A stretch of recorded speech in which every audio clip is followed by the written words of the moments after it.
বিশ্ব অর্থনীতিতে ভারত কি পিছিয়ে গেল?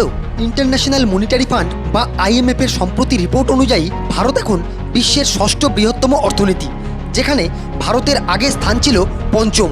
2022 সালে ব্রিটেনকে টপকে পঞ্চম স্থান এবং 2025 সালে জাপানকে টপকে বিশ্বের চতুর্থ বৃহত্তম অর্থনীতিতে পৌঁছেছিল ভারত। অনুমান করা হচ্ছিল 2030 সালের মধ্যে জার্মানকে টপকে বিশ্বের তৃতীয় বৃহত্তম অর্থনীতিতে পৌঁছাবে ভারত। তাহলে IMF এর নতুন রিপোর্টে কিভাবে বিশ্ব অর্থনীতিতে ভারত 6 নম্বরে নেমে গেল? এর পেছনে কয়েকটা গুরুত্বপূর্ণ কারণ আছে। প্রথমত, ডলার হিসাবে জিডিপি কম দেখানো হচ্ছে। আসলে ভারতের অর্থনীতি টাকায় বড় হচ্ছে, কিন্তু আন্তর্জাতিক তুলনা হয় ডলারে। ফলে টাকার দাম কমলে বা রুপি ডেপ্রিসিয়েশন হলে জিডিপিকে ডলারের সাপেক্ষে ছোট দেখায়। দ্বিতীয়ত, নতুন জিডিপির হিসাব, যেখানে ভারত সরকার বেস ইয়ারে কিছু পরিবর্তন এনেছে।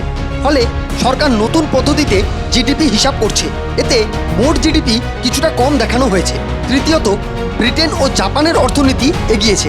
IMF এর নতুন রিপোর্টে ব্রিটেনের বর্তমান জিডিপি $4.26 ট্রিলিয়ন, জাপানের মোট জিডিপি $4.38 ট্রিলিয়ন, সেখানে ভারতের জিডিপি $4.15 ট্রিলিয়ন।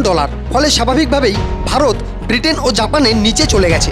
IMF এর নতুন রিপোর্ট অনুযায়ী বর্তমানে বিশ্বের প্রথম 6টি বৃহত্তম অর্থনীতির দেশ হল আমেরিকা, চীন, জার্মান, জাপান, ব্রিটেন এবং ভারত। তাহলে প্রশ্ন হলো, ভারতের অর্থনীতি কি খারাপ হচ্ছে?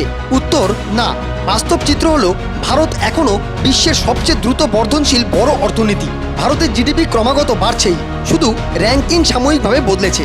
ভারতের PPP বা ক্রয় ক্ষমতা অনুযায়ী ভারত এখনও তৃতীয় বৃহত্তম অর্থনীতি। বিশেষজ্ঞদের মতে ভারত খুব দ্রুতই আবার ব্রিটেন ও জাপানকে ছাড়িয়ে যেতে পারে। 2026-27 বা তারপরেই ভারতের অর্থনীতি $4 ট্রিলিয়ন বেশি হয়ে যাবে।